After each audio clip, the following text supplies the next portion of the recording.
시작하겠습니다. 성모성 바치겠습니다. 성부와 성자와 성령의 이름으로. 은총이 가득하신 마리아님 기뻐하소서. 주님께서 함께 계시니 여인 중에 복되시며 태중의 아들 예수님 또한 복되시나이다.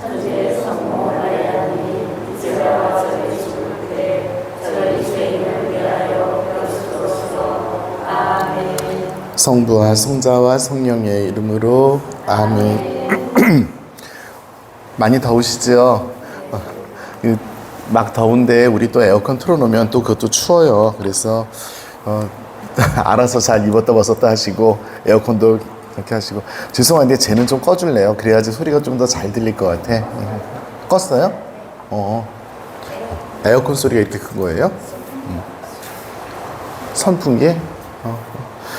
네. 오늘은 진도 계속 나갈 건데요. 진도 나가기 위해서 제가 한 번도 얘기 안 했던 것 같아서 목차 보는 법을 한번 잠깐 봐야 될 것 같아요. 저기 목차를 펴보실래요? 근데 앞에서 피지 마시고 뒤에서 피세요. 뒤에서 몇 쪽쯤에 있느냐 하면은 1283쪽 다음 페이지예요. 페이지 수가 안 써 있으니까 1285쪽인데 1283쪽을 펴고 다음 페이지를 펴보세요. 1283페이지 다음 쪽 1285쪽 찾으셨어요? 제목이 뭐라고 돼 있어요? 네, 총목차라고 돼 있죠. 그래서 보면 뭐 일러두기 어쩌고 있는데, 자 저기 보면 뭐 서로 서문 부분은 다 그냥 지나가고요. 밑에 보면 제1편 이렇게 되어 있죠. 잠깐 볼까요?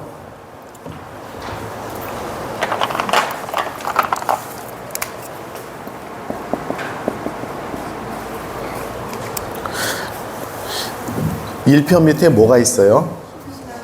아니 그 구별로 따지면 제1장 있죠.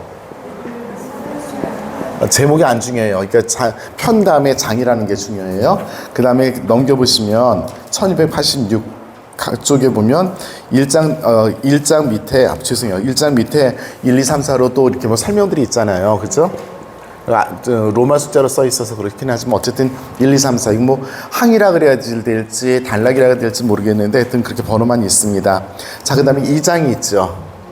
2장도 1, 2, 3까지 있죠. 네. 그 다음에 나 뭐 하나 빼먹었네. 네. 제1장 나 지금 어디 갔어요? 제2장 가고 있죠. 제2장에 가는데 제2장에 1절이 있죠. 1절이 있고 1절 밑에 1, 2, 3, 4가 있는 거죠. 네. 그 다음에 2절이 있고 1부터 3까지가 있죠. 그 다음에 3장이 있죠. 3절 3절 3절이 있는데 1부터 5까지. 그 다음에 3장이 있죠. 3장이 있고 1절이 있어요. 그죠? 네, 그래서 이렇게 구별을 보시면 쉽게 알아보실 수 있을 것 같아서 장 다음에 절이 나와요. 그래서 편, 장, 절. 요 하부 구조가 어떻게 되는지를 잘 이해하시면 좋겠습니다. 네, 이해하셨죠? 장 다음에 절이에요. 자, 2부 보세요. 1288쪽.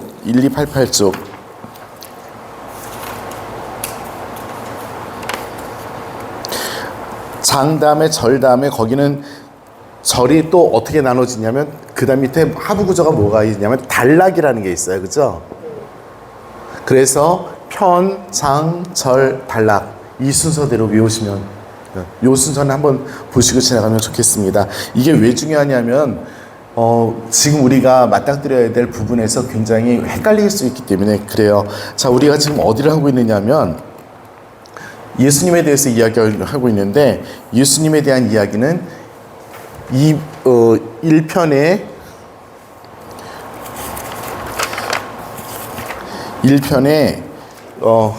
1편의 일부가 편, 부, 장, 절, 단락. 나도 왜 이러니 뭐 하나 빼먹었다 했어요. 편부, 장절, 단락 이렇게 돼 있죠. 그죠? 그리고 제2부에 이제 그리스도교 신앙 고백이 나오고 거기에 1장 성부에 대한 이야기가 나와요. 그리고 거기에 뭐 성부에 대한 이야기에서 절이 있고 단락들이 나와요. 그 다음에 이 장에 가면 이 장 1291쪽이에요. 그죠? 굉장히 성자에 대한 이야기가 이 장에서 나와요. 그래서 저기 그 위아들 우리 주 예수 그리스도, 그다음에 예수 그리스도께서는 성령으로 인하여 동정 마리아께 태어나셨다 하는 게 어디에 해당되냐면 예수 그리스도에 대한 부분으로서 두 번째 부분, 지난 시간에 우리가 성모님에 대한 이야기를 죽으라고 했던 데가 여기 3절이에요. 3절 부분이고 그 3절 부분에서 어디를 했냐면 1단락과 2단락까지 한 거예요. 그죠? 오늘 할 거는 뭐냐면 그리스도 생애의 신비인데 그게 어디에 해당되냐면 3절에 해당되는 거죠.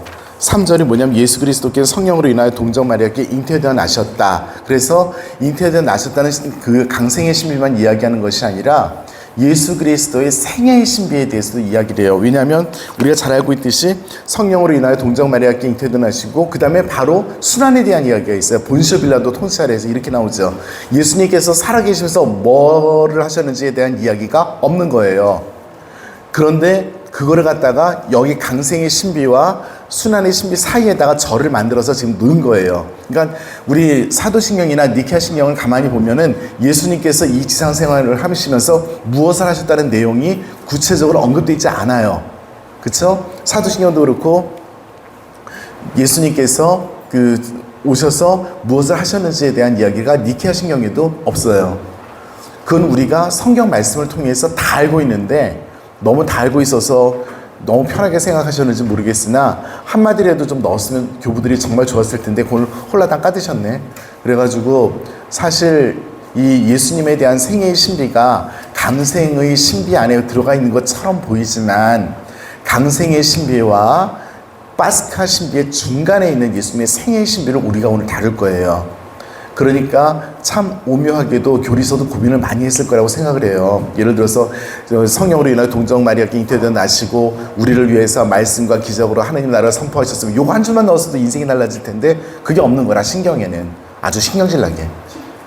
그래서 우리가 잘 이해하고 가만히 있어. 우리 지금 진도 어디에다 가고 있는가? 이 장절이 뭐지? 이게 어디에 들어가지? 네, 강생의 신비 안쪽에서 그리고 파스카 신비 사이에 예수님 생의 신비인데 예수님께서 육신으로 사셨던 그래서 강생의 신비의 연장선상에서 이것을 이야기하는 그런 부분입니다. 여기까지 이해 못한 사람 거수. 소피아 늦게 왔잖아. 손 안 들어? 그래. 이해했지? 이해했어. 늦게 왔어도 이해한 걸로. 자, 그래서 저도 사실 처음에 교리서 다른 나라 말로 이렇게 딱 받아들였을 때 이것 때문에 너무 헷갈리는 거야, 이게. 그래가지고 저도 아직도 조금 헷갈리는 부분이 없지 않아 있어요. 그런데 나 추운데 뭐 좀 끄자. 시베리아야. 다 꺼줘요. 안 추워요? 빨리 좀 꺼봐.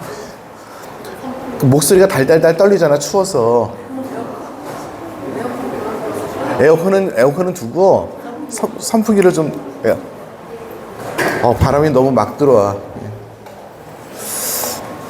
제 말자면 저기 더우면 참어.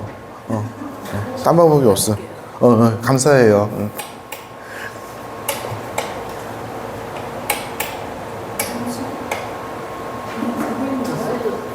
그 오른쪽 거로 하세요. 오른쪽 거. 오른쪽 줄. 항상 우익이야, 대한민국은. 뭘 해도 우익이야. 자, 그래서 오늘 우리가 해야 될 부분이 어디에 있냐면은 제목으로 확인할게요. 어디냐면 그리스도 생애의 신비예요. 1292쪽. 1292쪽에 제3단락을 오늘 우리가 하는 거예요. 그래서 제3단락이 어디에 속하나 보면 제2단락이 위에 있고 위에 있는데 제2단락에 성령으로 인하여 동정 마리아께 잉태되어 나시고 있는데 그리스도 생애의 신비에 대한 신앙 고백은 없어요.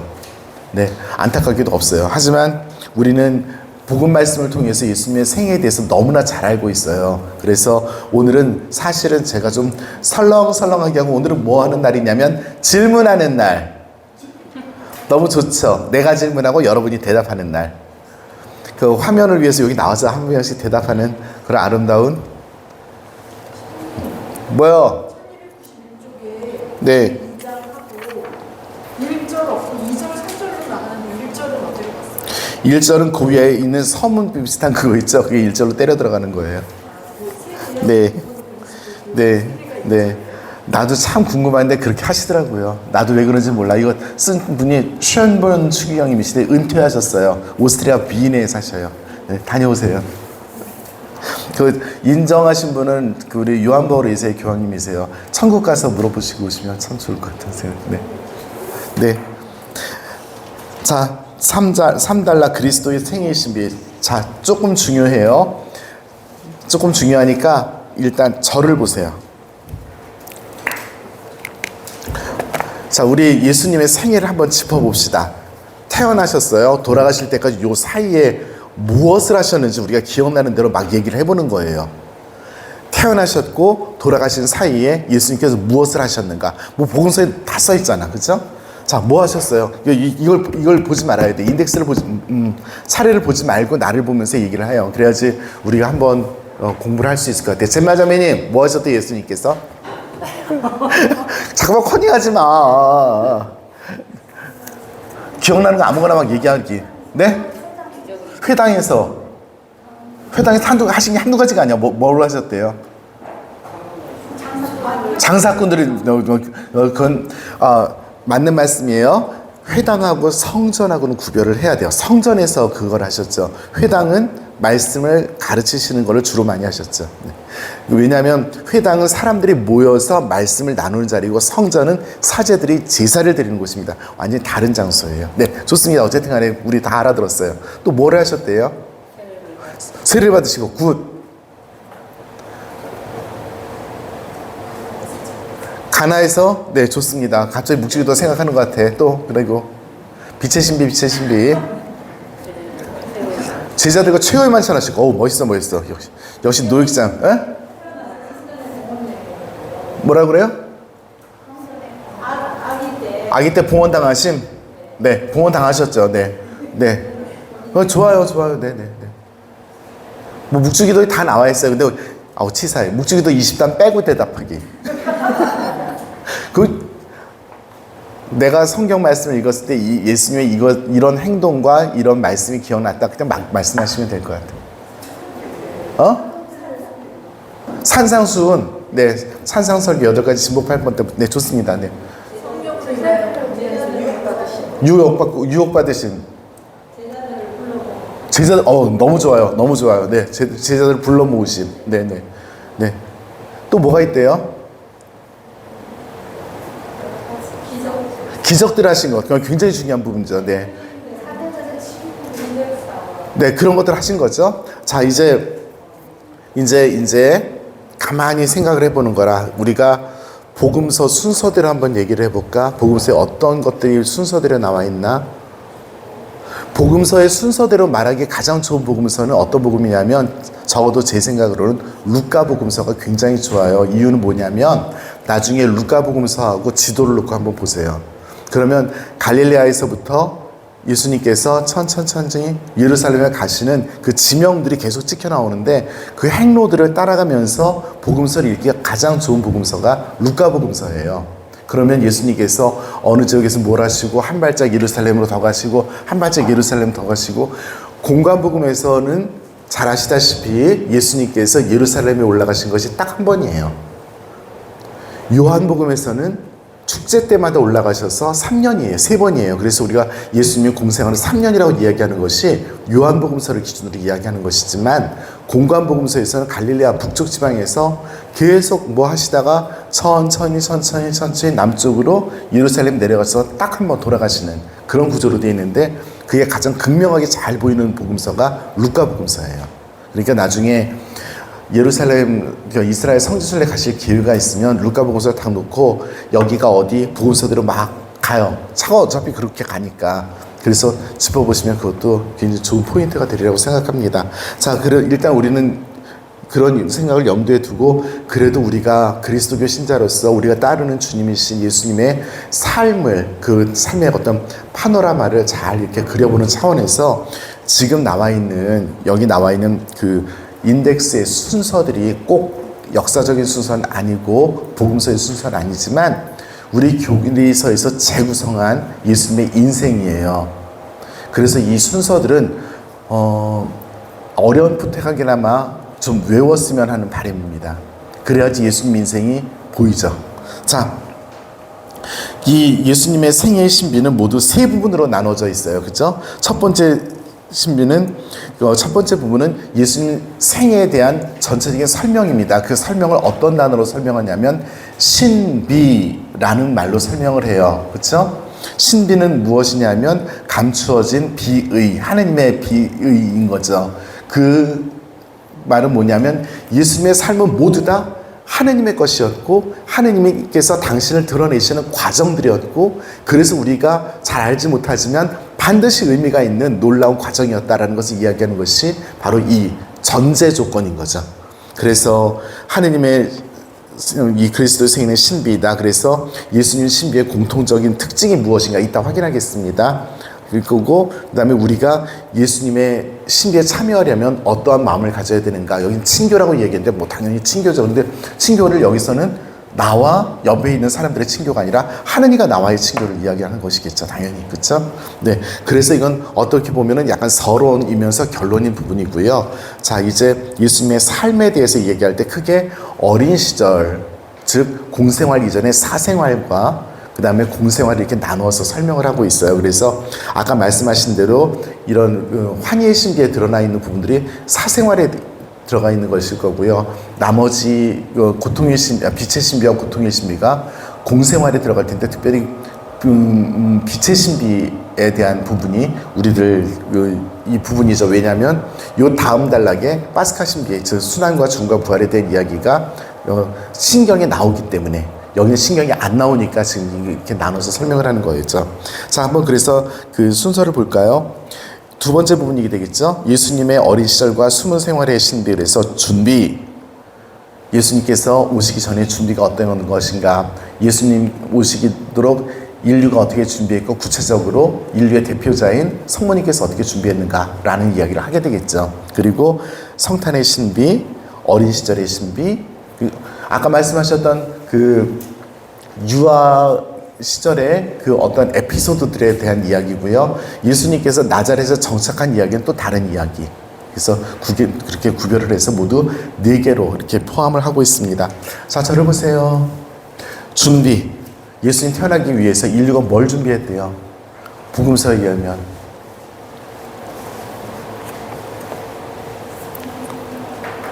마태복음 제일 먼저 뭐 나와요? 마태복음서 1장 1절부터 18절까지 뭐 나와요? 족보. 그렇죠. 인류는 예수님을 준비하고 있었어요. 오케이? 하느님만이 보내실 준비하신 것이 아니라 인류가 예수님께서 오실 수 있도록 데이터베이스를 준비하고 있었어요. 놀랍게도. 그리고 때가 찾아 하느님께서 뭘 하셔요? 가브리엘 천사를 보내시죠. 자, 인류가 준비하고 있었던 과정들, 그리고 예수님께서 잉태되시는 과정들. 자, 태어나셨어요. 태어나신 그 성탄에 대해서 복음서는 다양하게 이야기를 해요. 우리가 그냥 스쳐 지나가듯이 아름다운 에피소드로 와우, 예수님께서 구유의 그 추운데 태어나셨다. 뭐 천사들이 나타났다. 이런 아름다운 에피소드들을 기억하지만 요한복음은 진을 빼요. 말씀이 사람이 되셨다. 이 진통을 어떻게 해서 하느님께서 사람이 아주 땀을 빼고 있어요. 네, 예수님 성탄입니다. 어렸을 때 시절, 아까 말씀하셨지, 예수님을 성전에 바치신 이야기, 그쵸? 그 다음에 이집트로 도망도 간 이야기, 뭐 등등이죠. 그리고 나자렛에 와서 정착하신 소년 시절의 이야기, 부모에게 순종하고 살았다라고 하는 사생활의 이야기. 그렇다면 나자렛, 그 집안은 어떤 집안일까? 자연스럽게 성가정에 대한 이야기를 우리가 할 수 있겠죠. 그죠? 자, 이제 공생활의 신비. 그래서 세례의 순서가 그렇죠. 예수님께서 공생활로 처음 시작하신 것이 세례성사, 요한에게서 세례를 받으신 거죠. 그리고 저는 참 이 순서를 이해를 못하는데 저의 어떤 그 고질적인 도식에 의한 거예요. 사람이 세례를 받으려면 그 교리 받아요, 안 받아요? 난 느낌이 뭐냐면 세례 받고 나서 교리 받으러 가신 것 같아. 세례 받으시고 나서 광야로 가셨잖아. 광야에 갔다 오셔서 세례 받으시면 참 좋을 텐데 세례 받으시고 광야를 가셨어요. 이 순서가 참 저는 아직도 참 놀랍긴 한데, 그죠? 요한 세례자 같은 경우는 광야에서 나와서 세례를 사람들에게 주기 시작했죠. 세례 주고 나서 광야에서 뭐 하신 게 아니잖아. 우리도 예비자 교리를 열심히 광야에서 받고 나와서 세례를 받잖아요. 예수님 역시 뭔가 달라. 네. 하느님 나라가 다가왔다라고 해서 하느님 나라를 선포하시는 것, 그 다음에 하느님 나라의 표징들. 자, 딱 두 가지예요. 하느님 나라의 선포, 표징. 선포는 뭘로 해요? 어떤 방식을 쓰셔요? 나라 말씀이, 그쵸? 말씀을 하시겠죠. 표징은 뭐라 했어요? 요한복음에서 기적. 그래서 말씀과 표징으로서 하느님 나라를 선포하시는 이야기가 복음서에 여기저기 있죠. 그런 의미에서 기적 이야기 아무거나 한 번씩 생각나는 대로 해볼까요? 예수님께서 하신 기적이 뭐가 있대요? 카나. 네, 카나. 그놈의 카나는 참 예수님 때문에 유명해져가지고 또 동네 정말 시골 동네 볼 것도 없는데 그건 그래 그런 거 보다 갑자기 이렇게 목소리들이 커져. 예, 구연동화 쪽으로 우리가 발달한 것 같아. 그쵸? 자, 그러면 한번 카테고리로 나눠볼까요? 기적이 어떤 종류의 기적들이 있었는가? 이런 기적이 있었다는 걸 기억을 하지만 카테고리로 한번 나눠볼까요? 어떤 기적들이 있었어요? 병자 치유 기적들이 있었죠? 네, 또 뭐가 있었어요? 치유 기적이 있었고, 죽은 사람을 살리신, 네, 치유 플러스 부활. 또 뭐가 있을까요? 어떤 카테고리로 범주로 나눠서 얘기해 봅시다. 빵의 증식사화, 그쵸? 빵의 증식사화 이야기 있었죠, 우리. 빵 5개, 물고기 2마리로 사람을 먹이신 빵의 증식사화. 특별한 기적이죠. 물 위를 걸어가시는 자연물에 대해서 당신의 권능을 표현하는 기적들이 있었죠. 돼지 떼도록 가라! 그러니까 꼬르륵 물속으로 뛰어드시는 그런 것들, 예를 들어서. 네. 또 뭐가 있었을까요? 소경 치유자라는 거는, 소경은 아까 치유했잖아. 네, 자, 치유받기 바랍니다. 또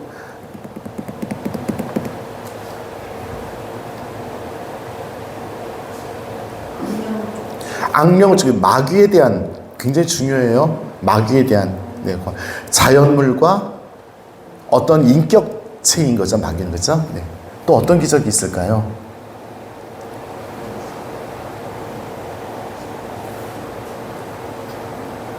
나도 몰라. 그쵸? 네. 자, 말씀. 이거는 내가 반드시 어떤 일이 있어도 기필코 여러분에게 한마디씩 들어보고야 말겠습니다. 예수님 말씀 중에서 나는 이 말씀이 기억이 납니다. 제마자님부터 시작. 싫어. 여기서부터 할 거야. 자, 내가 0.3초 줄 테니까 내가 정말 예수님 말씀 뭐 한 가지는 기억하고 살아야 될 거 아니에요. 그게 아예 없는 사람 거수. 내가 지금부터 만들어줄게. 에? 생각이 안 나요? 갑자기 생각이 안 나. 그러니까 내가 0.3초 드린다니까. 오케이, 0.4초 드릴게. 기다려봐봐. 자, 제가 지금 요 시계로 24분이거든요. 25분 됐을 때부터 마이크로 다 돌아가면서 한 말씀 다 하도록 할게요. 그런데 정말 내가 예수님 말씀 중에서 과거에 정말 나에게 와 닿았던 말씀들이 있을 거잖아. 지금 만들어내지 마세요. 그리고 생각이 안 날 가능성이 없어서 순서대로 한마디씩. 이거 지금 뭐 하는 거냐면 나눔이에요. 일정한 의미에서 내가 어떤 말씀에 있는가. 그렇게 얘기하다 29초 지나갔다. 30초부터 시작할게요. 1분 있다 하겠습니다. 저 1분 동안 칠판 지우고 있을게요. 기억을 해보세요. 내가 눈 감고 내가 예수님이 어떤 말씀이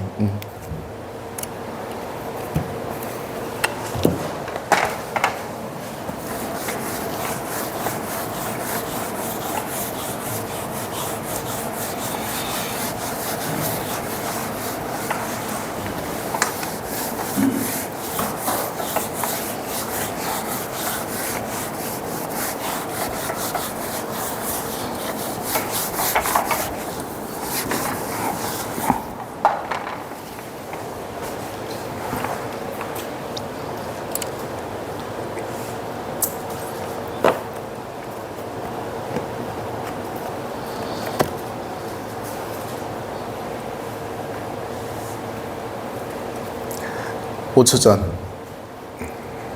자, 그냥 편하게 마이크 돌리겠습니다. 정말 나눈다는 생각으로 그냥 예수님 말씀 기억나는 거 아무거나 아니라 기억나는 거 말씀해 주시기 부탁드립니다. 두려워하지 마라. 너 안에 내가 있다. 감사합니다. 토한다 할게요. 사람 낳는 어부를 내가 너를 사람 낳는 업으로 만들겠다.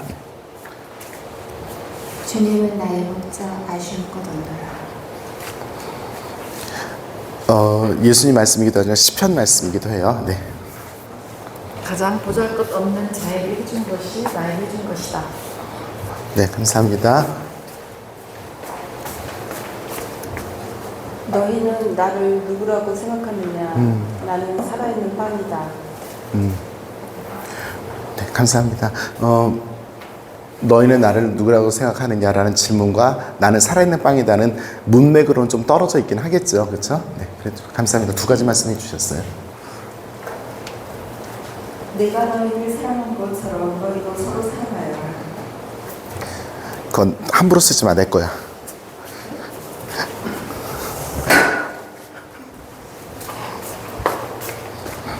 너의 믿음이 너를 살렸다. 네, 감사합니다. 하나님의 말씀은 살아있다. 네, 감사합니다. 세상 끝나는 그래 너희와 항상 함께 있겠다. 네, 감사합니다. 주 너희 하느님의 이름을 찬양하리라. 네, 감사합니다. 바울라샤미님. 주님께서 오늘하고 수고했어요. 아이고, 좋은데 그 어떤 컨텍스트에서 혹시 말씀하시는지, 그러니까 주님께서 함께 계시다는 게 여러 군데 나오는데 혹시 어떤 장면? 루카 1장 13절. 저희 성모님께 하셨던 말씀. 네. 요한복음에서 저는 예수님께서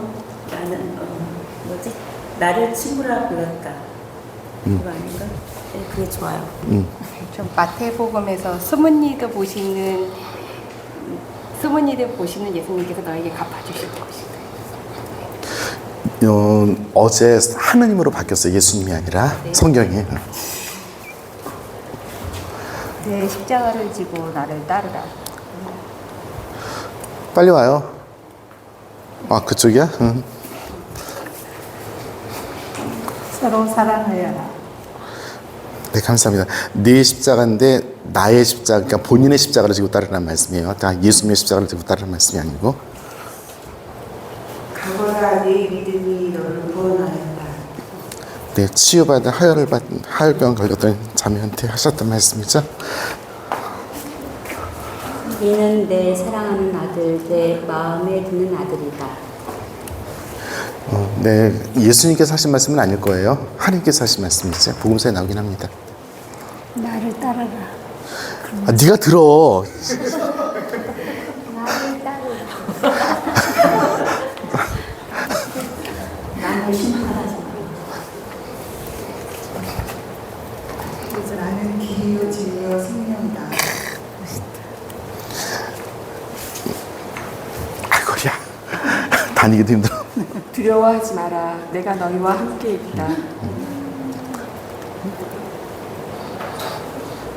나에게 힘을 주시는 분 안에서 나는 모든 것을 할 수 있습니다.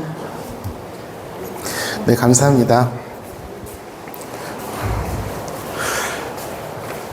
나의 예수님이 존재하죠. 어떻게 보면 내가 사람이시고 인격자이신 예수 그리스도를 만나고 그분을 추종하고 어떻게 보면 한 번도 만나지 못했는데 그렇지만 매일 만나는 그분의 말씀, 어떻게 보면 그 말씀이 표현이 조금 이상하지만 지푸라기 같은 것일 수도 있어요. 하지만 그 지푸라기만으로도 너무나 훌륭한 거예요. 예수님의 말씀에 따르면 너희들에게 요만한 겨자씨만한 믿음이라도 있으면 이 산더러 옮겨져라 하면 옮겨질 것이라고 말씀하셨잖아요. 저는 처음부터 이 교리반을 시작을 하면서 말씀드렸던 것이 신앙이지 신학이 아니라고 말씀을 드렸어요. 그리고 사실 이 부분은 그냥 읽으면 되는 부분이에요. 그런데 굉장히 이 교리서를 사실 이 교리서 이 부분을 읽어가면서 지금까지도 지금 고민하고 있는데 읽을 필요가 별로 없는 것이 지금 다 말씀하신 게 다니까 그것 외에는 더 없으니까 그런 의미에서 다시 한번 우리 공부하시는 분들께 부탁을 드리면 신앙은 하느님께서 나에게 주시는 선물이잖아요. 다른 것보다도 내가 찾아서 얻어내는 것이 아닙니다. 그것에 대해서 우리가 정말 감사하고 나에게 신앙의 선물을 주시는 주님께 감사한 마음으로 항상 우리가 살아갔으면 하는 바람을 다시 한번 말씀드리고 신앙을 알기 위해서 우리가 이 공부를 한다는 것이죠. 그래서 사실 하나님의 신비는 사람이 감히 이야기할 수 있는 것들이 차원을 넘어서요. 저 역시 마찬가지고요. 그래서 이 부분에 대해서는 저도 굉장히 숙연할 수 있고 겸손할 수밖에 없는 그런 부분입니다. 그래서 조금 마음을 다잡고 이 부분을 같이 경건하게 대했으면 하는 생각입니다. 자, 어쨌든 이런 전제와 함께 우리 함께 말씀 나눠주셔서 감사하고요. 네, 텍스트로 가겠습니다. 220쪽 512항입니다.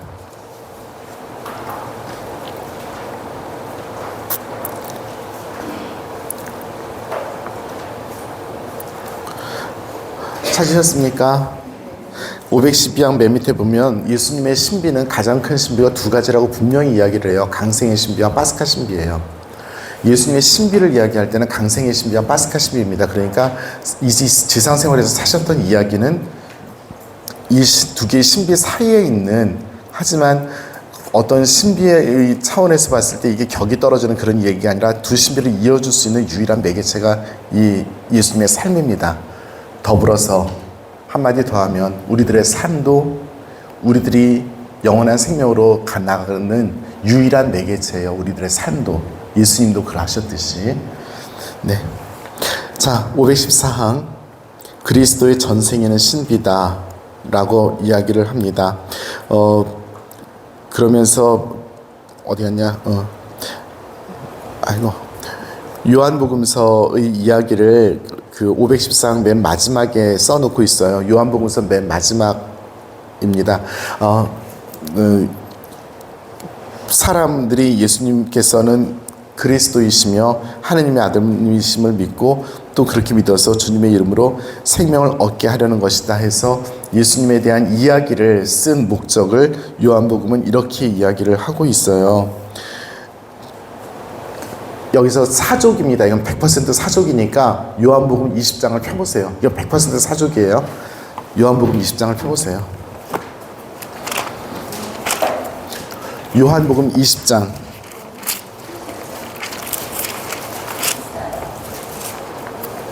30절 보세요.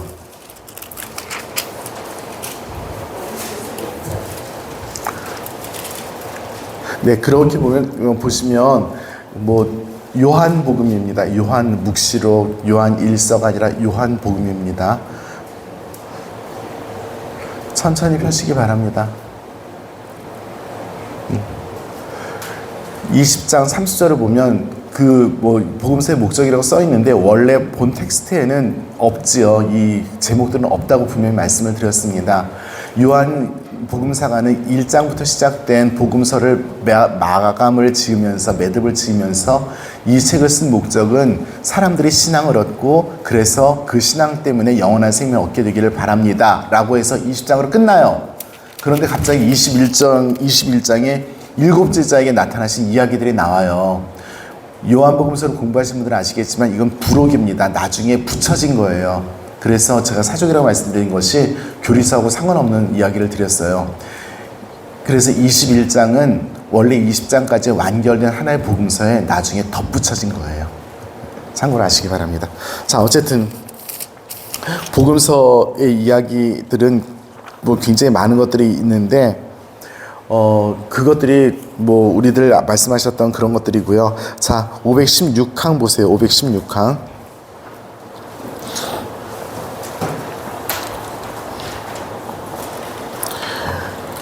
(516항) 굉장히 중요합니다.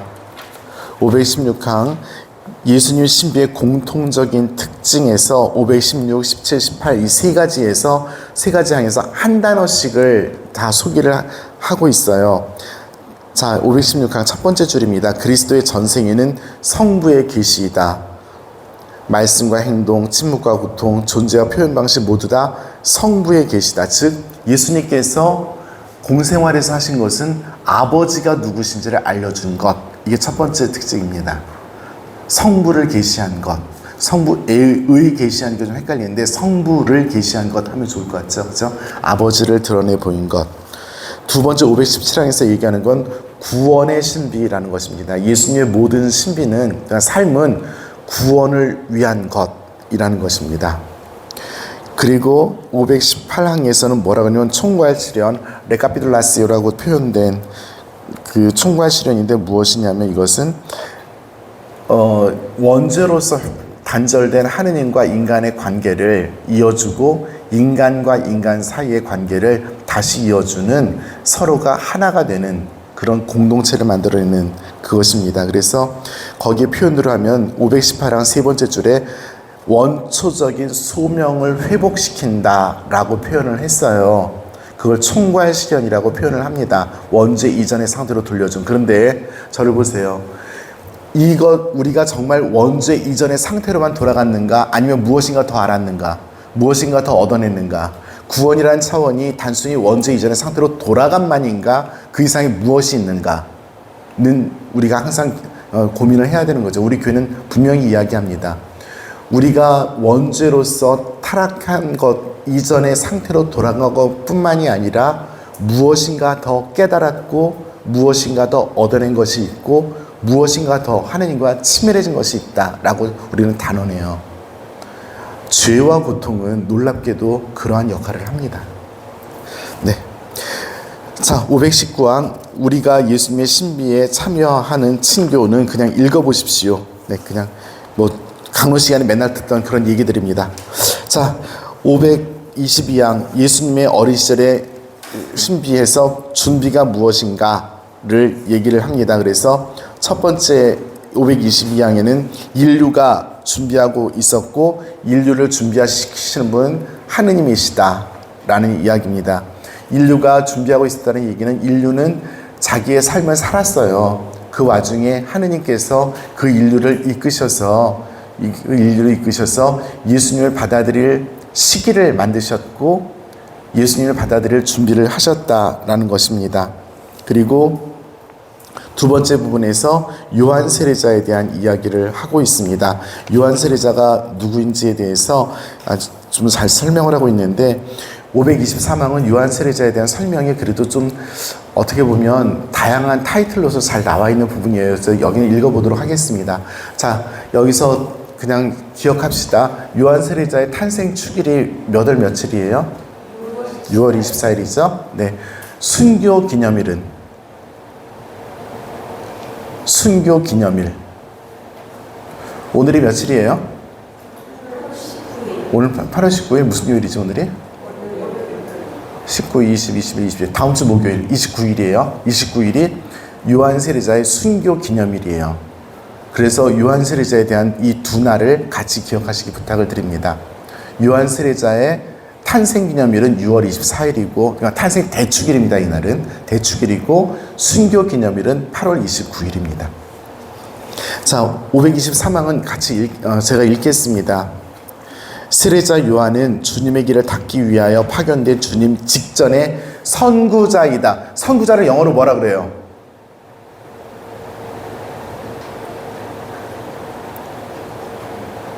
응? 영어. 선구자를 뭐라 그래요, 영어로? 먼저 파견된 사람. 영어는 모르겠고 라틴어는 꾸르소르라고 얘기해요. 그걸 그대로 영어식으로 하면 커서라는 거 있죠. 우리 커서가 어디가 있지 하는 그 커서하고 똑같은 단어예요. 라틴어로는 그렇습니다. 영어로 뭐라고 쓰는지 모르겠네. 파이오니어라고 써요? 오. 에? 프리퍼슨? 네, 그렇게 쓴답니다. 네. 그래서 저기 컴퓨터 하실 때 요한 세례자 하시고 다니세요. 네.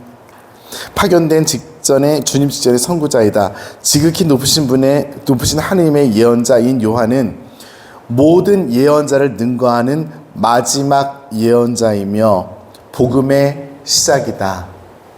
그러니까 구약의 마지막 인물입니다. 구약 시기의 마지막 인물입니다.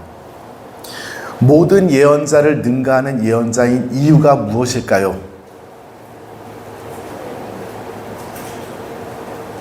이분이 다른 예언자를 능가하는 단 하나의 이유가 무엇일까요? 예수님을 예언했기 때문입니다. 그는 자기 어머니 태중에서부터 세상에 오시는 그리스도께 인사를 드렸고 어떻게 인사했대요? 하이. 뱃속에서 뛰놀았습니다. 이미 예수님을 경축하였던 사람입니다. 세상의 죄를 없애시는 하느님의 어린 양이라고 부른 신랑의 친구가 됨을 기뻐하였다.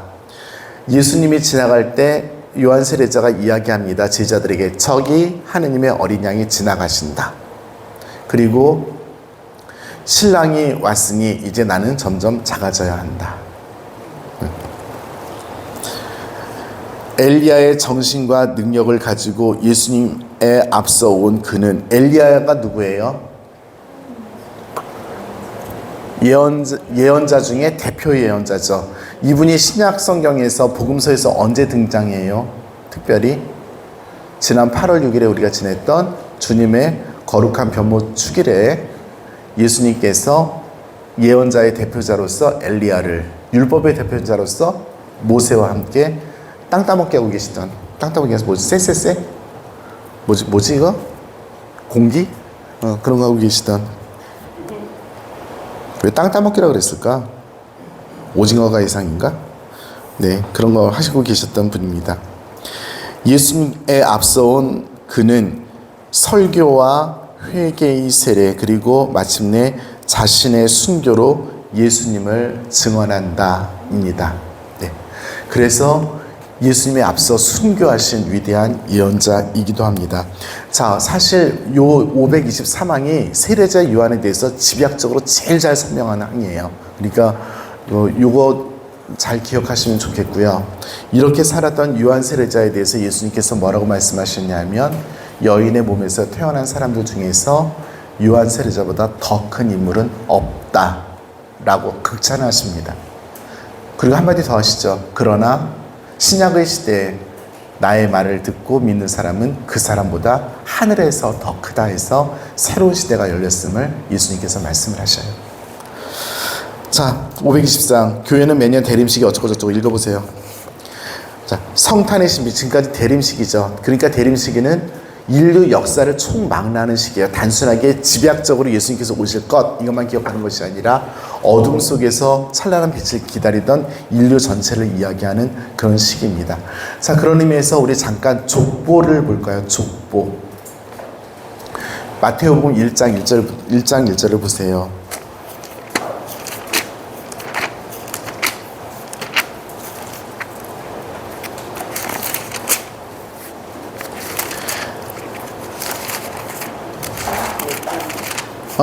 마태복음 1장 1절.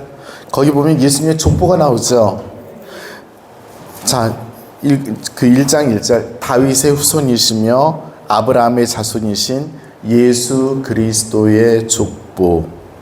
그래서 처음 시작이 누구래요? 아브라함. 아브라함이 인류의 첫 조상인가요?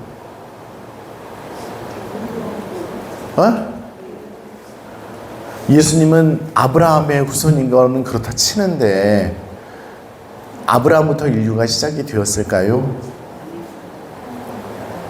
자, 거기 밑에 보면 예수 그리스도의 족보 밑에 괄호 쳐 있고 루카복음서에 뭐 또 있다고 써 있죠.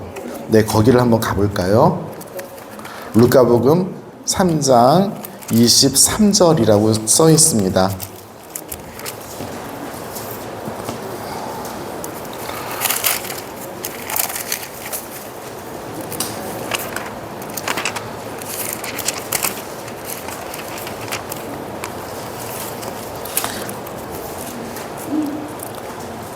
예수님께서는 30살쯤에 활동을 시작하셨는데, 그러니까 30살, 우리가 예수님 30세에 시작하셨단다. 요한복음에 의하면 예루살렘을 3번 올라가셨으니까 33살에 뭐 어쩌고저쩌고 했던 이야기가 바로 이거예요.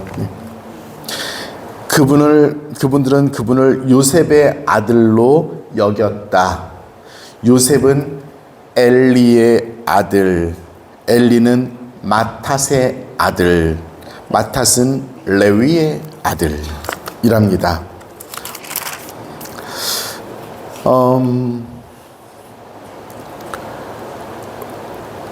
그게 요셉의 아버지가 이름 뭐예요? 그래서 예수님의 할아버지 성함이 어떻게 되셔요? 에? 엘리죠. 네. 마테오 복음서를 보세요.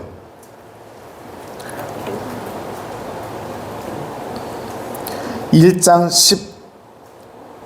16절을 보세요. 1장 16절. 야곱은 마리아의 남편 요셉을 낳았는데, 그러니까 예수님의 할아버지가 누구세요? 야곱. 그렇죠? 마테오 복음서에선, 루카 복음서에선. 그러니까 이 두 개의 조건은 같다 안 같다. 그러니까 뻥이다 안 뻥이다. 뻥이라고 하면 죽여버리려고. 복음서는 역사적 사실을 이야기하는 것이 아니라 신앙의 사실을 이야기해요. 우리가 그것을 인정하지 않으면 복음서 맨날 헛거예요. 그죠? 이 두 복음서의 족보는 굉장히 다른 차이가 있어요. 어쨌든 아까 우리가 이야기를 시작했던 것은 마테오 복음에서는 아브라함에서부터 시작을 해서 줄줄이 사탕으로 내려오고 있는데, 루카 복음은 예수님으로부터 시작해서 거슬러 올라가요. 그죠? 그래서 거슬러 올라간 종착지가 어딘지를 38절에 보세요. 3장 38절.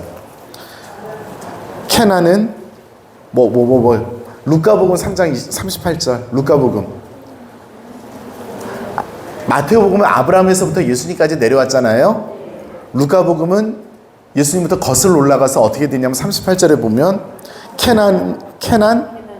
케나는 에노스의 아들, 에노스는 셋의 아들, 셋은 아담의 아들, 아담은 하느님의 아들이다. 그러니까 어디까지 올라가요? 하느님까지 올라가요. 마테오복음서의 족보와 루카복음서의 족보가 판이하게 다르죠. 네, 족보학에 대해서 나중에 족보 만드시는 분들에게 여쭤보시기 바랍니다. 굉장히 중요한 신학들이 많이 담겨 있어요. 마테오복음서, 루카복음서는 신학 자체가 완전히 달라요. 그래서 그것이 아주 확연하게 드러나 있는 것 중에 하나가 이 족보예요. 그냥 궁금하실지도 몰라서 혹시 짧게 말씀드리면, 마테오복음서는 유태인들을 중심으로 쓰여졌어요. 그래서 아브라함부터 유태인들이 시작이야. 루카복음서는 바오로 사도를 쫓아다니던 루카가 썼잖아요. 바오로 사도는 전 세계 이방인들의 사도예요. 그분에게는 모든 사람이 하느님의 자식들이었던 거라, 유태인만이 아니라. 비록 자기가 유태인이었음에도 불구하고. 그래서 시작점이 달라요. 그리고 마침점도 다르고, 당연히 역사적 사실이 아니기 때문에 중간중간이 달라요. 오케이? 네. 네. 자, 성탄의 신비. 성탄은 그냥 한 가지 단어로 얘기할게요. 227쪽 기묘한 교환이란 단어 있죠. 예, 성탄은 그것입니다. 성탄은 뭐하고 뭐가 교환된 거예요? 신성과 인성이 서로를 교환한 거예요. 하느님께서 인간이 되셔서 오셔서 인간이 하느님의 신성을 맛보게 된 서로서로의 교환입니다. 자, 여기서 이해하셨죠? 네. 우리 충분히 이해할 수 있죠. 자, 그런데 미사 중에 이 기묘한 교환을 대놓고 얘기하는 순간이 있어요. 가끔 미사 경본에서. 어떤 순간일까요? 성체 거양 때? 설마. 성체 거양 때 어디에 있는데? 내 손모가지와 전 재산을 다 걸겠어. 오른쪽 걸까 왼쪽 걸까는 잘 몰라. 이 기묘한 교환의 성사로 하는 부분들이 가끔 나오는 때가 있어요. 언제일까요? 상상력을 총동원해 보셔요. 미사 중에 미사 경본에서 있어요. 미사 중에 기도문 중에 있어요. 상상력을 동원하라 그랬어요. 지금 매일사체 가지고 계신 분 것을 뭐 가지고 있는 것도 없구나 그냥.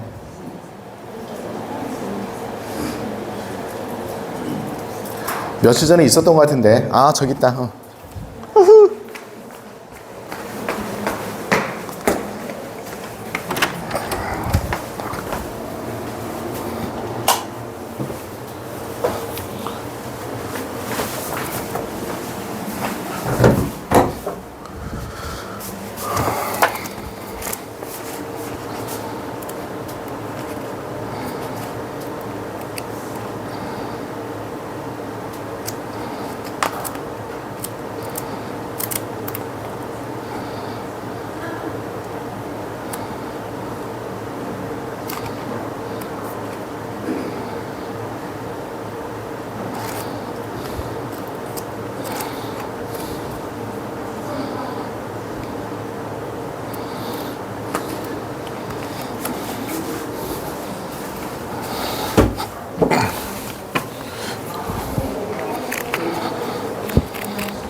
안성채 강복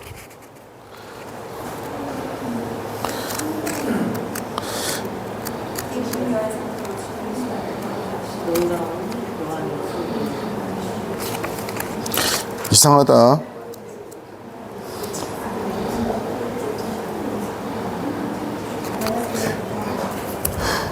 (8월) 미사 경본에는 없는데 영성체후 기도에 가끔 나와요. 영성체후에 주님 저희가 이 기묘한 교환의 신비로 라는 표현을 가끔 써요. 교환의 신비로. 그래서 신성과 인성이 서로 교환되는 신비가 성체성사의 신비인 거죠. 그러면 성체성사의 신비는 강생의 신비하고 직결되어 있을까요? 부활의 신비와 직결되어 있을까요? 지금 강생의 신비 얘기하고 있잖아. 탄생 성탄의 신비를 얘기하고 있잖아. 이 교환의 신비는 그러면 하느님께서 사람이 되셔서 오신 이 교환의 신비는 성체성사와 직결이 되어 있는데 이 성체성사는 그러면 강생의 신비와 직결되어 있을까요? 부활의 신비와 직결되어 있을까요? 이게 얼마나 큰 함정인지 모르지? 두 신비 다죠.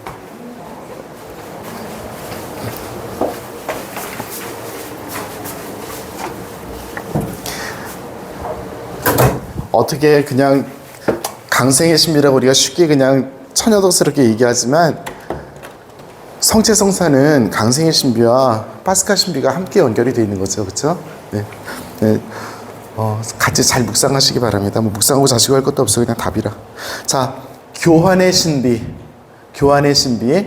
여기 나올 때마다 꼭 기억하시기 바랍니다. 강생의 신비, 성체성사의 신비, 파스카 신비. 항상 잘 기억하시기 바랍니다.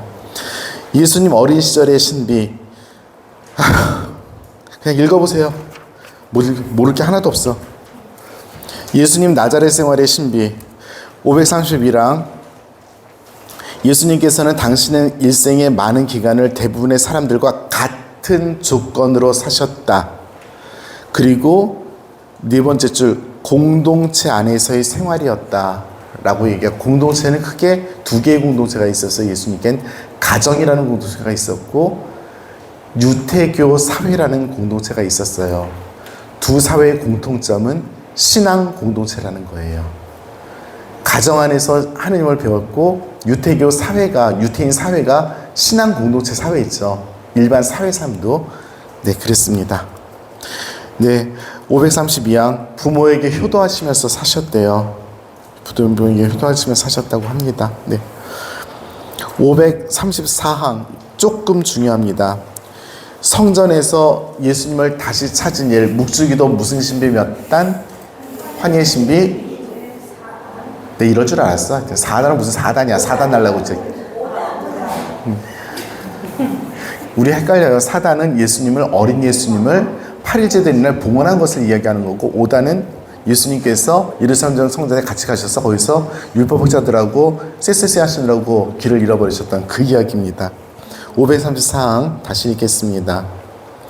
성전에서 예수님을 다시 찾은 일은 예수님의 나자렛 생활에 대해서 복음이 침묵을 깬 유일한 사건이다. 침묵을 깼다는 것은 예수님의 일반적인 삶이 아니라 신성으로서의 삶이 드러난 유일한 사건이다 라는 뜻일 겁니다.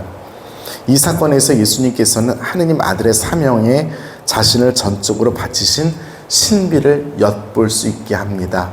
어렸을 때부터 이게 무슨 떡잎이 달랐던 거지 뭐. 나는 내 아버지의 집에 있어야 할 줄 모르셨습니까? 마리아와 요셉은 이 말이 무슨 뜻인지 알아듣지 못했으나 신앙으로 받아들였으며, 신앙으로 어떻게 받아들였대요? 를 확인하겠습니다. 무슨 복음에 있대요?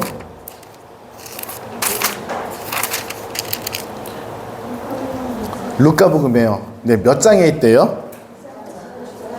그 밑에 써 있어요? 이런 제기랄. 51절 보세요. 51절. 왜 써있대? 하여튼 그런 것들은 독사같이 알아. 커닝원에 써놨더니 야 정말 대단하다 진짜. 이번 성경단체 시험문제 때 쫓아다니면서 커닝 그냥 확인해야 될 것 같아. 지난번에 계속 모르면 3번 찍으라 그랬더니 어떤 구역장님 말씀, 예시로 나왔던 문제 중에서 3번 답이 제일 적대. 51절, 예수님은 부모님과 함께 나자렛으로 내려가 그들에게 순종하며 지냈다. 그의 어머니는 이 모든 일을 마음속에 간직하였다 라고 합니다.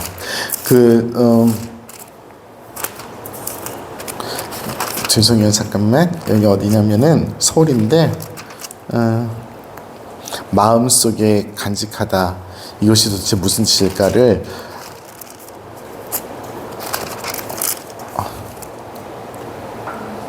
53번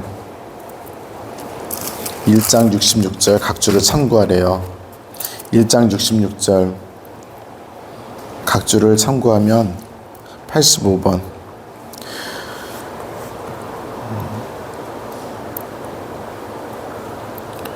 각주를 참고할 수가 없어. 마음은 인간의 모든 내적 삶이 결정되고 펼쳐지는 자리이다. 곧 생각, 기억, 감정, 결정들이 이루어지는 곳이다가 마음이래요. 다시 읽어드릴게요. 지금 제가 보고 있는 것은 주석 성경이에요. 성경 공부하시는 분들 아시는. 그래서 마음속에 간직하였다 했을 때 그 마음이 어떤 것을 가리키냐면, 원하시면 쓰세요. 네 가지네요. 생각, 기억, 감정, 결정이 이루어지는 곳, 이 마음이래요. 저는 이렇게 어렵게 말 안 하고 그냥 영이라고 얘기하고 싶습니다. 자, 성모님께서는 이 놀라운 기억을, 예수님의 기억을 당신 마음속에 간직했대요. 그러니까 인간적으로 해석한 것이 아니라, 해석 안 된다고 버린 것이 아니라 담아두신 거예요. 알 때까지. 그러니까 우리 침묵해야 한다는 게, 성모님께서 침묵하셨다는 게 바로 이 부분인 거죠. 그냥 우리는 딴 사람이 한마디 하기 전에 반마디만 나오면 거기에 벌써 우리가 토를 날고 하고 딱 하잖아. 그래서 성모님은 완전히 다른 거예요. 말씀이 끝났음에도 불구하고 여운을 느끼고 그것을 담아두셨던 거죠. 우리랑 달랐던 거죠. 우리도 그랬으면 쓰겠어요. 자, 계속 읽겠습니다. 신앙으로 받아들였으며 마리아는 예수님께서 일상생활의 침묵 속에 묻혀 지내는 동안 줄곧 이 모든 일을 마음속에 간직하였다 라고 표현을 하는데요. 마음속에 간직한 이야기가 거기만 나오는 게 아니라 어디에 또 나오냐면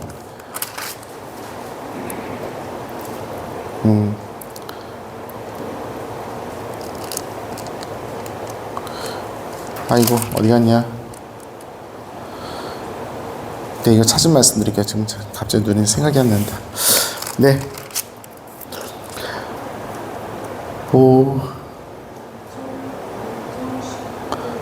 네? 2장 19절? 네, 마음속에 간직하다 하나가 더 있는데 지금 눈에 안 보여가지고 그랬어요. 2장 19절. 네.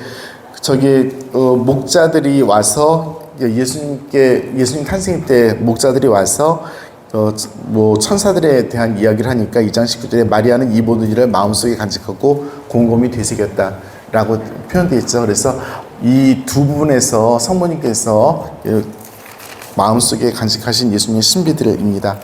그 천사들의 등장도 마찬가지로 예수님의 신성이 드러난 순간이죠. 네. 자, 예수님 공생활의 신비 535항 보겠습니다. 이게 어디까지야? 여기까지. 네. 예수님 세례 성사, 세례의 신비입니다. 예수님의 535항입니다. 예수님의 공생활은 요르단강에서 요한에게 세례를 받으심으로써 시작된다. 공생활이 언제 시작된다고요? 네. 성탄은 공생활에 해당된다, 안 된다? 시간적으로. 성탄은 공생활은 아니죠. 사생활이죠. 그죠? 네. 공생활 그러니까 갑자기 예수님 하면 다 공생활인 줄 알지. 그분도 사생활이 있어요.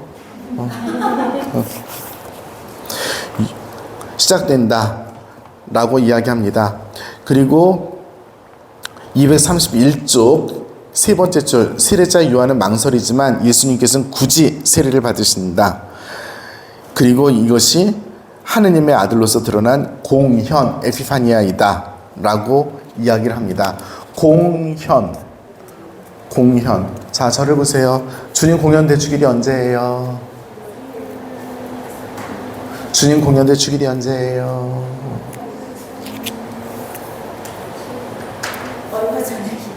얼마 전이 지금 이게 8개월이 지났건만.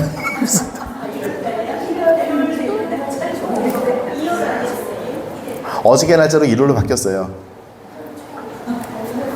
작년까지 2월이었나 봐. 올해부터 1월 합시다. 자, 제가 요거는 전례력 살짝 말씀드릴 테니까 보세요.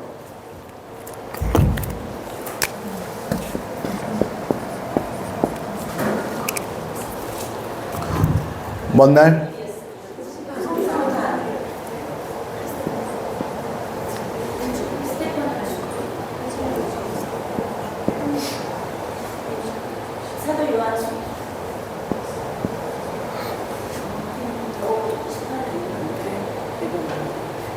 대관 안드레아는 9월 20일.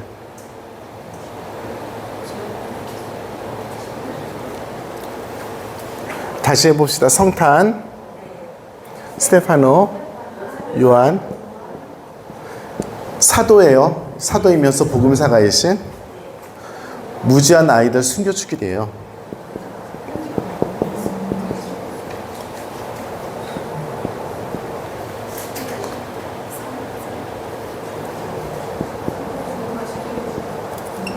성가정 축일이에요.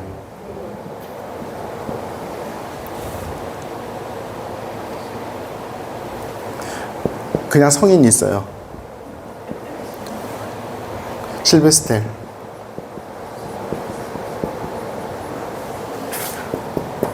누구 축일이에요? 성모님 축일이죠?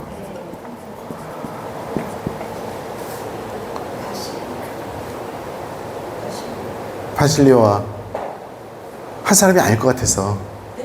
한 사람이 아닐 것 같아서.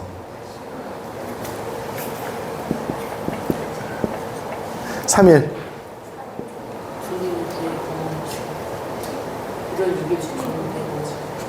(4일은) 이거 모르면 대한민국 사람 아니다 진짜.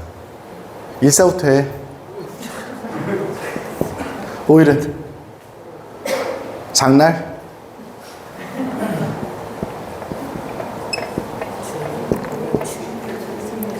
원래 6일이 공연축일이에요.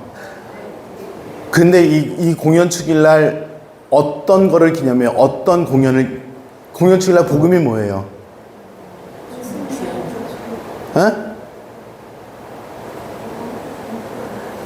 이 공연축일 날 복음을 어떤 내용을 읽어요? 세명. 그쵸. 옛날엔 삼왕레조 그랬어요. 세 명의 왕이 와서 조배했다. 삼왕레조 이렇게 표현했어요. 심심한데 황금, 유향, 몰약 그렇죠? 네. 뭐가 제일 비쌌대요? 순서대로래. 황금, 유향, 몰약이래. 네. 자, 문제는 뭐냐면 주일이에요. 우리 신자분들이 이때 미사 참여 다 하셔야 돼요. 그죠? 근데 이날이 주일일 수도 있고 아닐 수도 있잖아. 이날 우리가 주일일 수도 있고 아닐 수도 있는데 우리 교회가 의지적으로 이 날을 경축 이동을 해요. 그래서 성가정 주기를 성탄 다음 주일날 지내요. 근데 원래 날짜는 이날이에요. 마찬가지로 공연 축일도 원래는 6일이에요. 그런데 이날 대축일인데 주일이 아닐 수도 있잖아. 그래서 경축 이동을 해요. 그리고 이 공연이 지난 다음 주일이 세례축일이에요. 주님 세례축일이면서 이때 성탄식의 마지막 날이면서 연중식의 첫날이 되는 것이 세례축일이에요. 날짜가 다르죠. 그래서 우리 어떨 때 보면은 막 25일 하고 막 이렇게 날짜 엉켜가지고 막 그 성가장 축일도 없어지고 공연 축일이 없어지고 뭐 하나씩 없어지고 막 이렇게 되는 때도 있어요. 날짜가 막 꼬여서. 근데 원래 날짜는 이래요. 그냥 한마디만 더. 왜 스테파노를 여기다 갖다 놨을까요? 첫 순교자라서 그래요. 예수님과 함께 처음으로 하늘로 올라가신 분. 네, 그렇습니다. 그리고 가장 사랑하는 제자이기 때문에.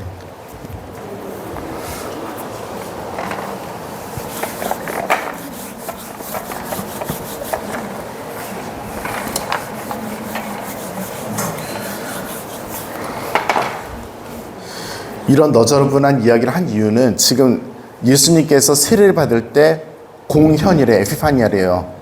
이 1월 6일에 에피파니아거든. 근데 이 에피파니아하고 달라요.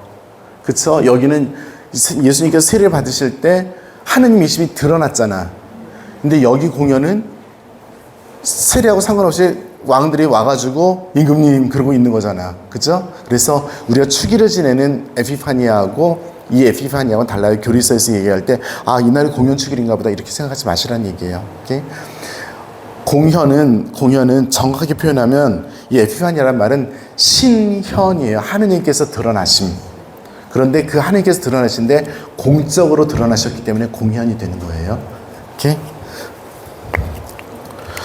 자, 중요한 것은 그 단어가 아니라 예수님의 공생활의 신비가 어떻게 시작되는가. 예수님께서 세례성사로부터 시작하셨다. 세례성사는 당신이 죄를 지어서가 아니라 죄를 지는 사람들에게 세례를 통해서 죄를 용서해 주시기 위해서. 그런데 요한이 뭐라고 얘기하냐면 나는 물로 세례를 주지만 내 뒤에 오시는 분은 뭘로 세례 준대요?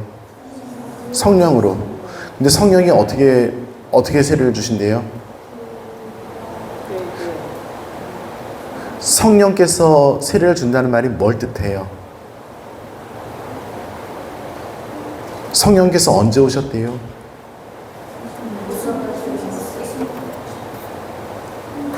성령께서 오신 게 복음서에 성경에 어디 기록되어 있대요? 사도행전 2장에 기록되어 있죠. 사도행전 2장에. 그러면 그것은 성령께서 어디에 오신 거예요? 교회 공동체에 오신 거잖아. 그쵸? 예수님의 세례는, 예수님의 죽음은 단순하게 어떤 한 이벤트가 아니라 교회 공동체를 만드는 일이었고 그 교회 공동체에 성령께서 내려오셔요. 그래서 예수님의 세례는, 예수님께서 우리들에게 맡기신 세례는 단순히 물로 씻음의 세례뿐만이 아니라 성령으로 거룩하게 만드는 세례예요. 우리는 성화와 정화의 세례를 받았어요. 우리 정화원이 안 왔네. 네. 성화와 정화를 받았어요. 그러니까 우리는 단순하게 씻어진 사람이 아니라 기름으로 발라진 거룩한 존재예요. 거룩하신 여러분입니다. 거룩하게 대하고 거룩하게 삽시다. 네, 에피파니아입니다. 자, 예수님께서 세례를 받으실 때 고난받는 종이라고 그 역할을 수행하셨대요. 즉 예수님의 세례는 무엇이냐면 내가 받아야 할 세례가 있다. 이미 이 불이 타올랐다면 얼마나 좋았겠느냐 라고 말씀을 하셨죠. 그게 뭐냐면 당신의 죽음이에요. 예수님의 세례성사는 당신의 죽음을 전제로 해요. 즉 강생과 예수님의 세례와 예수님의 사명은 결정적으로 당신의 수단으로서 이 세상의 모든 사람들의 죄를 없애는 거예요. 자, 여기서 그냥 사족 한마디. 천주교 너무 칙칙해요. 맨날 죄만 용서해달래. 우리는 놀고 재밌고 좋으신 하나님을 찬양하고 뭐 하는데 천주교는 맨날 죄에 어떻게 된 게. 아니, 예수님께서 죄 없애라고 하셨거든. 죄를 용서해 주신다고 하셨지 너희는 이쁘다 소리만 하시지 않으셨거든요. 이 어떤 영성이 다른 게 아니라 그 교회에서 이야기하는 어떻게 보면 포인트를 어떤 걸 전면에 드러내냐인데, 가톨릭 교회는 철저하게 우선이 되는 것이 죄를 용서해 주는 거예요. 그래서 미사 시작할 때마다 제 탓이요 용서해 주세요, 제 탓이 용서해 주세요 하고 시작을 하는데, 딴 동네는 그 죄는 뭐 하나님께서 알아서 없애시는 거 우리는 하나님 믿으니까 다 댕겨 이러고 있는 거죠. 우리가 그러니까 좀 더 무거울 수밖에 없어요. 개신교가 훨씬 더 재밌을 수밖에 없고 편할 수밖에 없고 그래요. 하지만 죄를 쳐다보지 않고서는 그 다음 것은 없어요. 자기를 안을 들여다보지 않고서는 그 다음 것은 없어요. 껍질만 있을 뿐이에요. 껍질은 구원받지 못해요. 입니다. 그러니까 진지해야 돼요. 굉장히 많은 경우에 단순히 어떤 우리가 행동을 한 것에 죄에 대한 부분이 아니라 그 안에 정말 내가 누구인가에 대한 질문들은 우리 가톨릭 교회에서 가지고 있는 아주 놀라운 묵상의 어떤 주제 중에 하나예요. 내가 난가? 내 안에 누가 있나? 정말 있나? 있기는? 부터 시작했어. 내 안에 들어가면 늘 발견할 수 있는 게 내가 아니라 예수님일 거예요. 그렇게 되길 바랍니다. 537항. 그리스도인은 세례성사를 통하여 예수님하고 비슷해진대요. 그래서 겸손하게 자신을 낮추고 속지 않은 신비를 살아가고 그분과 함께 다시 올라간대요. 네, 그렇게 되길 바랍니다. 자, 예수님께서 받으신 유혹, 이거는 사순식이 첫 번째 주일날 강론 시간에 들으십시오. 539항. 복음사가는 이 유혹에 대한 이야기를 해요. 그 유혹에 대한 이야기 한번 보도록 하죠. 내가 이 유혹에 대한 설명을 이따 식으로 하는 게 정말 싫은데 그래도 한번 보겠습니다. 제일 먼저 예수님께서 받으신 유혹의 내용이 뭐예요? 제일 먼저 받으신 유혹.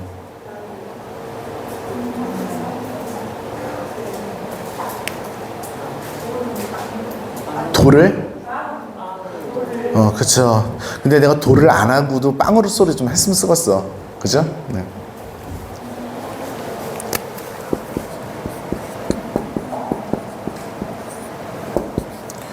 두 번째요.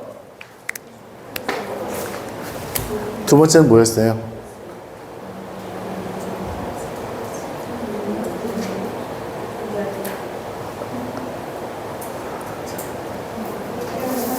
에? 높은 데서 구경해서 세상의 부와 권력과. 세 번째는 뭐예요? 점프해봐라. 그죠? 하느님의 아들.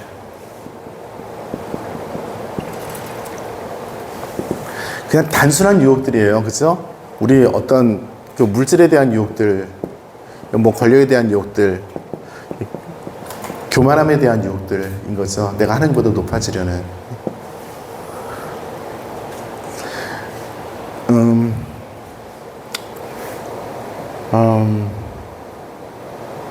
네, 그거 안 하겠습니다. 동의할 수 없기 때문에. 어떤 사람들이 이 세 가지 유혹을 뭐 그리스적인 유혹, 로마 시대적인 유혹, 유태인의 유혹 이런 식으로 얘기를 하는데 안 할래요. 그건 옳지 않은 것 같아. 아무리 생각해도 옳지 않은 것 같아. 어쨌든 간에 이 세 가지 유혹을 겪으셨어요. 이 세 가지 유혹은 어떻게 보면은 인간으로서는 누구나 겪는 유혹이에요. 그런데 이 유혹들을 이겨내셨다는 말이 무엇이냐 하면은 그냥 단순하게 하나님을 바라보게 된 거죠. 하나님과 하나가 된 거죠. 그죠? 네. 뭐 더 이상 없는 거죠. 그런데 이 하나님과 하나됨이란 말은 시간 안에서는, 인간 사회 안에서는 그것이 반드시 가져오는 역효과가 있어요. 고생해야 돼요. 그러니까 십자가에 달려 돌아가셨겠죠. 네. 네, 542랑 예수님께서 하나님 나라가 다가왔다고 해서 우리 묵지기도 빛의 신비 몇 단이에요? 3단이죠. 예수님께서 하나님 나라의 신비를 선포하시면 하나님 나라의 신비를 선포하시면 묵상합시다 라고 하는 하나님 나라예요. 자,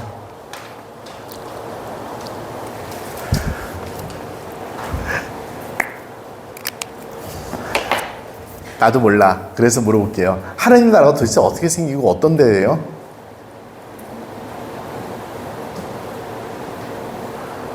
교리 서 있는 거 말고 난 정말 하나님 나라다. 이 세상에 이미 하나님 나라가 시작되고 있다. 어떤 데래요?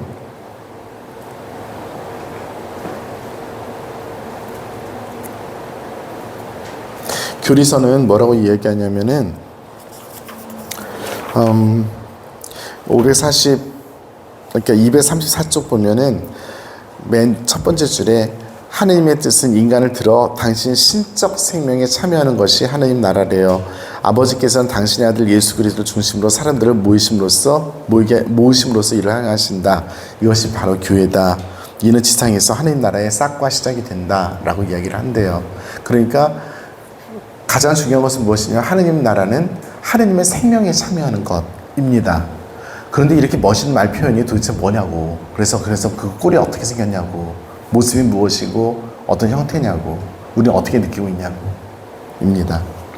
542양 그리스도께서는 하나님의 가정 안에 모인 즉 교회 안에 모인 모든 사람들이 의 중심에 계신다 라고 해서 파스카 신비를 통해서 영원한 구원을 이루신다 라고 이야기해요. 우리 다 맨날 이런 얘기해요. 그래서 하나님 나라가 도대체 어떤 거냐고요.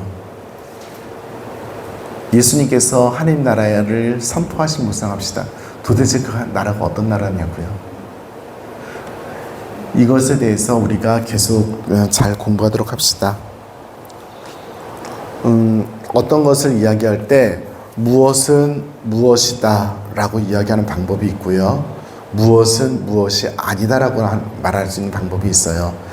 하나님 나라는 이러한 것이다 라고 말할 수 있는 방법이 있는가 하면 하나님 나라는 이런 것이 아니다 라고 말할 수 있는 방법이 있어요.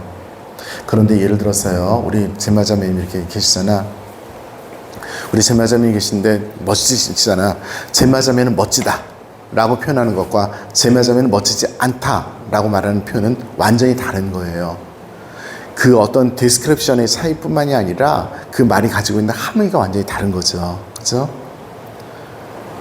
그렇다면 어떤 것을 정확하게 표현하기 위해서는 그것은 무엇이다라고 말하는 것이 굉장히 중요하지, 그것은 무엇이 아니다라고 말하는 것은 조금 다른 차원의 이야기를 하겠죠. 이것을 철학적으로 보면은 긍정의 길, 부정의 길 이렇게 표현을 해요. 즉 다시 말해서 무엇은 무엇이다라고 말하는 것은 긍정의 길이라고, 긍정의 방법, 긍정의 길이라고 표현하고요. 무엇이 아니다라고 하는 것은 부정의 길이라고 표현하는 건데, 이 부정의 길들은 수없이 많이 얘기해야지 긍정의 길을 표현할 수 있는 그런 경우들이 되게 많이 있어요. 하느님은 누구시다, 선하시다.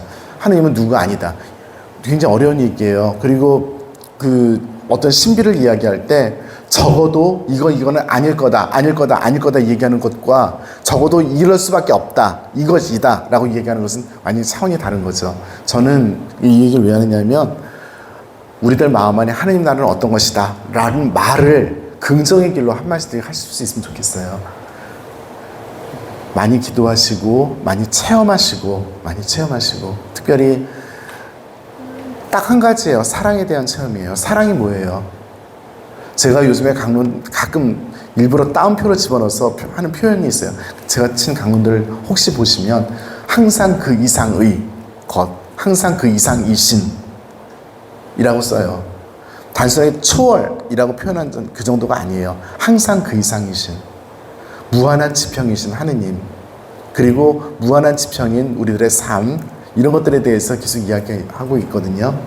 항상 그 이상인, 우리의 어떤 상상의 세계를 넘어서는 것이 아니라, 넘어서기도 하지만 우리들의 생각까지도 포함해서 그 이상인입니다. 우리들의 상상이 아닌 것이 아니고요, 우리들의 상상까지도 포함한 그 이상의 것인 거예요. 많은 경우에 사람들이 이야기할 때 네가 생각한 건 그거지 그 이상의 거야라고 얘기했을 때 네 생각은 틀렸어를 전제로 해요. 하느님은 그 누구에게도 너 틀렸어라고 안 하셔요. 왜냐하면 다 당신 안에 있는 것이기 때문에. 그런데 그것 항상 그것 이상의 것인 거예요. 그리고 사람들이 이야기하는 그것은 하는 것이다라고 얘기하는, 예를 들어서 하나님에 대해서 얘기할 때 하나님이 이런 분이시다라고 얘기하는 모든 것을 다 포함해서 항상 그 이상의 것이신 거예요. 하나님 나라는 그런 나라입니다. 그러니까 무슨 말을 해도 다 맞는 거예요. 하지만 우리가 하는 모든 답이 다 완벽하진 않아요. 우리들의 답을 다 모아놓으면 하나님 나라가 되지도 않아요. 그 이상의 것이에요. 그러니까 정말 마음속으로 하나님 나라에 대해서 막 상상해 보셔요. 아무거나 다 해도 돼. 항상 그 이상이니까. 그런데 그것이 포함되어 있는 그거예요. 제가 가끔 질문하고서 모든 게 다 맞는 답이에요 하는 말이 바로 그겁니다.